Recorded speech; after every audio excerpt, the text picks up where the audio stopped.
योगी जी को जानते हो? नहीं सर, उन लोग हम नहीं जानते हैं। जब बेइज्जती। तो ऐसे ही कुछ बच्चे इस बात को नहीं जानते कि अगर मेरे पास दो अलग अलग कंटेनर्स है या दो अलग अलग ग्लासेस हैं जिसमें सेम हाइट तक का वाटर फिल्ड है, तो इनके बॉटम मोस्ट सरफेस पर जो लगने वाला फोर्स है वो सेम होगा या डिफरेंट होगा।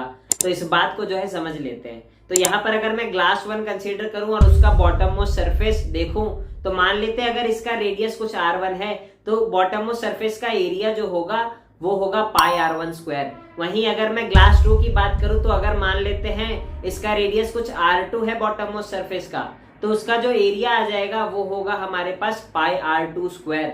तो यही ये बात निकल कर हमें दिख रही है कि दोनों केस में जो एरिया आने वाला है वो डिफरेंट है। और फोर्स का जो फॉर्मूला होता है वो होता है प्रेशर इनटू एरिया। हमने ये चीज तो सीख ली है कि बॉटम मोस्ट सरफेस पर लगने वाला जो प्रेशर होता है दोनों केस में अगर सेम हाइट तक का वाटर फील्ड है तो सेम होता है। तो यहाँ पर वेरी करने वाला फैक्टर कौन सा है? सिर्फ एरिया यहाँ पर वेरी कर रहा है। और क्योंकि एरिया दोनों केस में जो है डिफरेंट है तो यहाँ पर फोर्स जो है वो दोनों केस में बॉटम मोस्ट सरफेस पर डिफरेंट आएगा। तो कंक्लूजन इस बात का ये है कि अगर दो कंटेनर्स आपको दिख जाते हैं जिनमें सेम टाइप ऑफ लिक्विड है और सेम हाइट तक वो लिक्विड फिल्ड है तो प्रेशर सेम होगा, बट फोर्स जो है वो हो सकता है वेरी कर जाए दोनों केस में बॉटम मोस्ट सरफेस पर।